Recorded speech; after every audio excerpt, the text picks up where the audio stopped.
Welcome, everybody. It's time to ride along on the Pedego Podcast with the entrepreneurs driving the whole movement and the love stories of those just riding along. And today, well, we have a very special love story from a very special guest with us today. Perhaps one of the most iconic and well-known actors, certainly of my time, we have with us William Shatner. Williams, welcome, sir. Hi, how are you?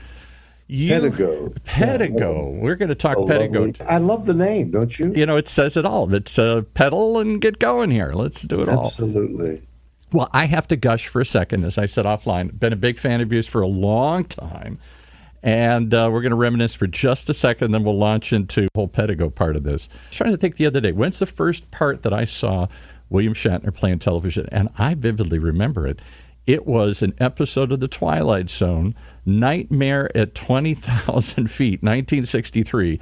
Scared the daylights out of me here. I was a little bit younger then, a lot younger. Every time I look out a plane now, I still think I see a monster climbing on the wing here, like you did in that part there. And then, of course, Star Trek, where we all were inspired to seek new life and new civilizations, to boldly go where nobody else has done.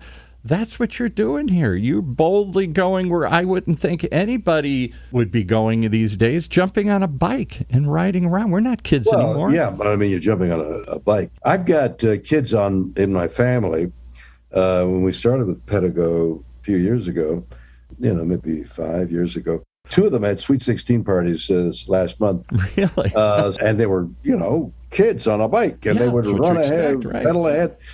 I was a bicycler, I guess, moderately so. But there's a shop near where I live, and I was in there. This is up in like in the valley or someplace. So I think you. Well, I was going to somewhere in the valley. Somewhere in the valley. All right, we won't say where. Right. Somewhere between two mountains.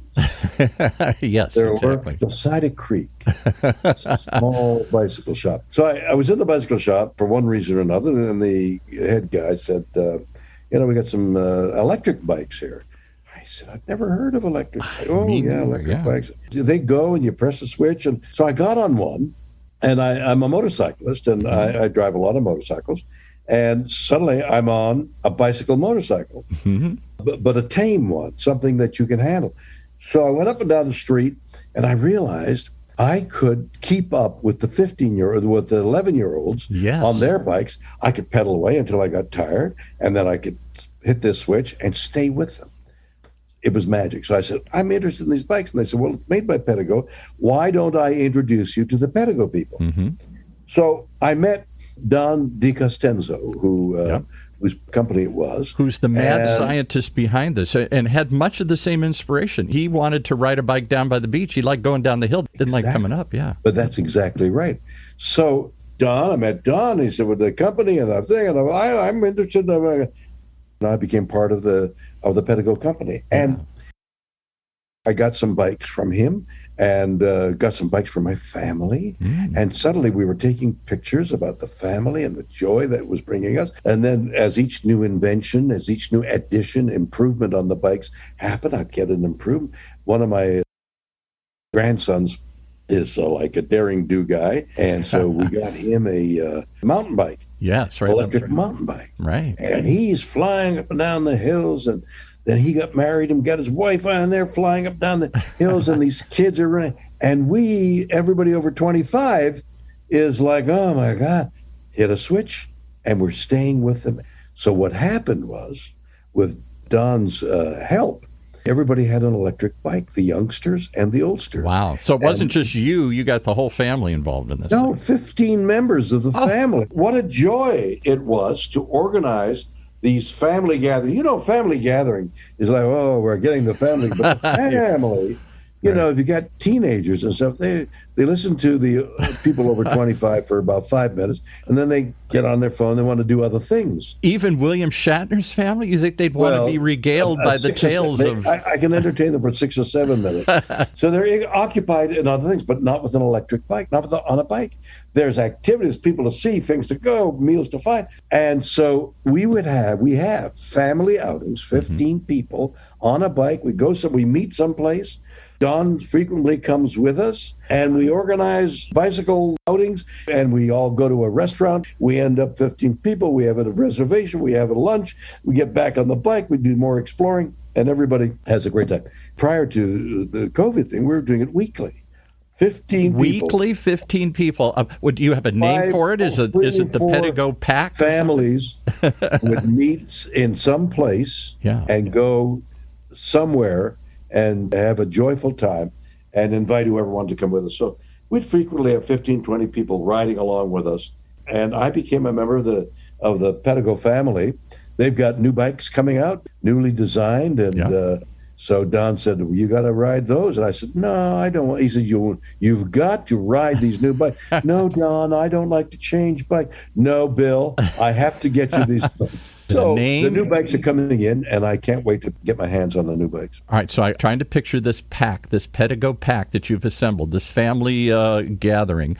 15 members of my family and several members of Don's bicycle family. From time to time, Don DiCostanzo himself, sometimes some of the guys at the bicycle shop, the guys who own the bicycle shops, are themselves, in many cases, bicyclers. Sure. I mean, not just, they're avid bicyclers, and so they'll come with us and lead the pack. It's what I'm saying to you is, having had an electric bike, it has opened up bicycling for me and the family.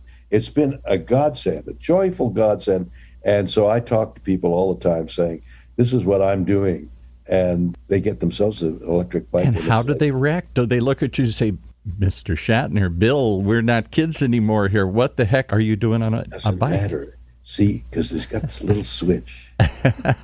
You switch to electric power, and it goes 20 miles or longer, and you can adjust your speed. You can go at walking speed, or you can go 20 miles an hour, and you're zooming along. It's great fun. It's safe. It's bicycling, and you can do it as you're dying. You can do it. On the way out, you can do it. My heart is ready. No, I got to go a little further with my electric bike. It's great fun. I can't tell you. I can tell you, and I am telling you, my fervor for electric bikes. We had a dealer on a couple of weeks ago. This is all new to me. I'm learning along like everybody else here. And he said what sold him to become a dealer is he took one to his father. Now, his father's dying of cancer.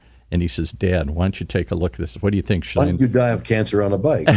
Kind of. Essentially. And he gives his dad the bike, and he says, just try it and see what you think. His dad hadn't been out of the house in like 6 months. You know, he's weak. He doesn't he used to love to go out. He takes off on the bike. And he thinks, oh, my God, I've killed my dad. He doesn't come back for like a half an hour. And then he says, with a big smile, he returns. And for the rest of the summer, for the rest of his life, he rode this bike every day. Right? Yeah. God, this is the guy in Cape May. That's a better story than I have. So who knew? Out of pure joy, we started riding these electric bikes because it brought the different intensities of the family together. But then COVID thing hit. Yes, right, exactly. And what better way to get around? Is that the secret of this? An electric bike? I get that you can get back on a bike again and you get a little help this time to go up and down the hills. You can still pedal, you can still ride it, but you get a little help and a little boost when you want to. And you can go a little farther. You could just rest your feet on the pedals. You can do that too, right. But when I rode a bike as a kid, or when I tried riding a bike as a young man for exercise, it was kind of a solo thing. It was kind of like that exercise bike sitting in my garage that I never use anymore. I agree. And there is a guy, probably more than one, but I heard about this guy who would pack several batteries, because the batteries, depending on how much you pedal, how much you weigh, you can go 20, 30 miles on a battery pack. So if you have 2 battery packs with you, you can't go that far before you will not run out of power. Then they charge in a short time. So there is a guy who may still be doing it. He was doing it when I got into the electric bikes, going around the world. Heard that. I think we're going to have him on the show. Around the world. He'd have to stop at the water's edge. Maybe, yeah. He had a long pipe, but he'd only go 30 feet. Exactly. When he got into the Mariana Trench, he had to get some help. Little help. Extra battery. Little help from the Mariana Trench. But he's going around the world with an electric bike. Depending on how you pedal, and you should pedal because that gives you the exercise. Sure. You extend the life of the battery. So what is it that's got us riding e-bike, particularly men of a certain age here, men and women of a certain age, aging baby boomers. Is it just the fun? Is it the social aspect of it? Is the pedal assist? What is it that's making people such avid bike riders again at this point in our lives? Well, because the joy of riding is on the way out. Like, oh, look at this, and isn't the weather great? And you get 20 miles from home, and you think, okay, I got to turn and go back home, and now the nightmare hits. Yeah. My legs are tired. And, I mean, that's the worst time when you turn around and think, I've got to get home. I've had all this fun, exuberance, pedaling the bike, and now I got to get back. And how do you get back? Well, what have I done? What have I got myself into? I got carried away, and now I got to get home here. And now you're going to be carried away on an electric bike back home. One of the things that surprises me, too, is I thought they'd all be like beach cruises. I think they were in the beginning. But now, as you said, there's mountain bikes. I mean, some serious riding up and downhill. There's some serious bicycling going on with a backup of an electric bike. For me, I want to get sometimes, and I'm asking Don to help me on this, I want to get a fat tire bike so that although I don't want to take the chance of these raucous mountain climb bikes, I used to do that on a motorcycle. Yeah. And you do, what did they call it? Not the flying swan, but the flying eagle. Yeah. So the bike would go up. I had a mountain climbing Hands bike. out. Yeah, exactly. The front end comes up and you bail out and you're doing a flying eagle by getting out of the way. And that would happen to me. I had a BSA single cylinder, which was a hill climbing bike. Right. So obviously I'm not doing that anymore. Say, I'm not sure. You're riding e-bikes. You might be doing anything these days here. So. Well, you can get one of those mountain bikes and go up the hill. Yeah, you're going to fall, so you got to be prepared to fall. But falling, falling is falling. Well, whether it's falling in love or falling in love with an e-bike, you seem to have fallen for this whole thing in a big way. I have. I'm a tremendous enthusiast of the electric bike, but especially Pedego, which is so well made. There's such an advantage in a Pedego. What is it about Pedego? I always say three things struck me from the beginning. One, they got dealers everywhere. So this isn't something I bought from China and I got to fix myself. Exactly. And too many of the things I bought in the past, like the stationary bicycle or all the other exercise equipment. Right. The problem with stationary bicycles, you're stationary. That must be it, because I got a bunch of them in the garage. I keep buying them, and I think, what happened? I didn't go anywhere. Get rid of them. It's great exercise, even if it's for a moment, and you can get back home. It's just they're well made and well designed, and they've gone from being, nicely, it's okay, to really great. Yeah. And they've improved them. It's not a toy. This is serious stuff. You can just have fun with it and fool around with it, or you can be really serious about it as well. I took two fold-up electric bikes. Took the family, all 15 members of the family, to a barge trip in France. Wow. Okay. So we were going along the canal, and they had bikes, but, Pedego sent me two electric bikes for my wife and me. Mm-hmm. So we had them folded, unfolded, we got them charged, and we along the pathway. The barge trips in Europe were where the horses would pull the barge. Yeah, the horses would be alongside the canal and pull the barge filled with coal or whatever it was. Now all that's gone.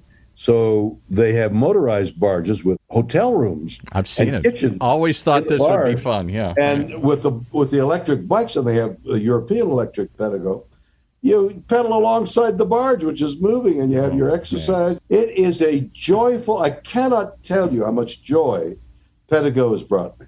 So one of the things we hear over and over again from the dealers is, "Hey, I like the fact it's well built, good product. E-bikes are hot. There's an e-bike revolution happening. People are getting back on bikes, all ages, particularly aging baby boomers." But the thing they didn't expect was how many people come back, like you're apparently doing, with a smile, with a big smile. How many things can you sell with a big smile? Yeah. And they make a variety of bikes. So this fat tire bike will go in the dirt pretty well. And that's another place. If you get off the beaten path, those narrow tires are a little risky. But the fat tire bikes are great in the dirt. You can climb up a moderate hill with them. They're wonderful. So that if you're lucky like me and can get more than one bike for different purposes, it's really handy. Do you have a city commuter? Are people using them to get around urban areas? I'm relying on Mr. DiCostanzo. All right, we're going to put out a call today here. Right. So And I warned him that I was going to tell him I need bikes. Donald. Mars needs women. We need bikes. Yeah, exactly. Yes, Right. exactly. All right. Well, you've been an explorer on television your whole life. All these TV shows you did, from Star Trek through Third Rock, Boston Legal, TJ Hooker, all the series and stuff you've been in, movies, commercials, countless things, spoken word records. You have this kind of cool image at the forefront of things.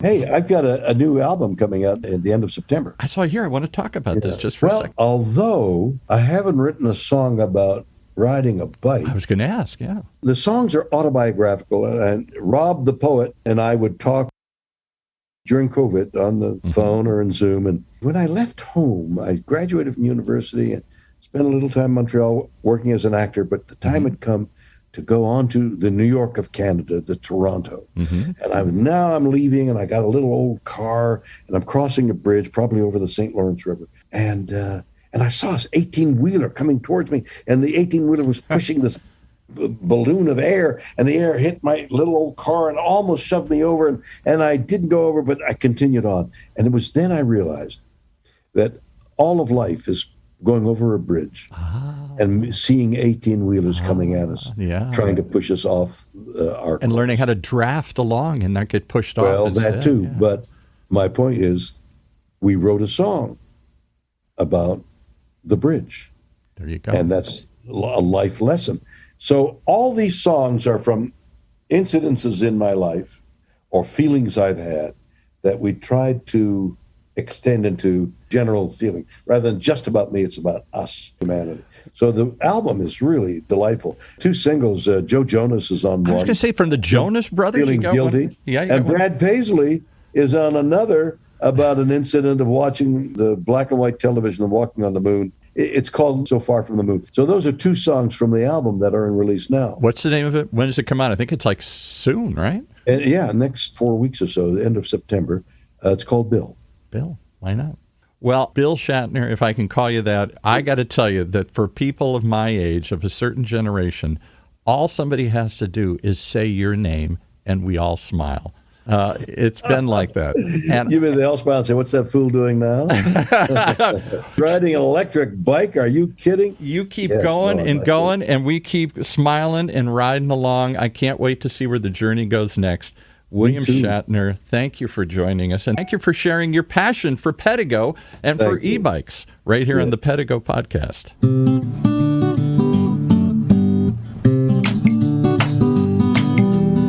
Well, there you have it, folks. The most incredible love story of all. The one man who's been leading us for a long time is now leading us in a whole new direction on the e-bike revolution. Right here in Orange County's only community radio station, OCTalkRadio.net.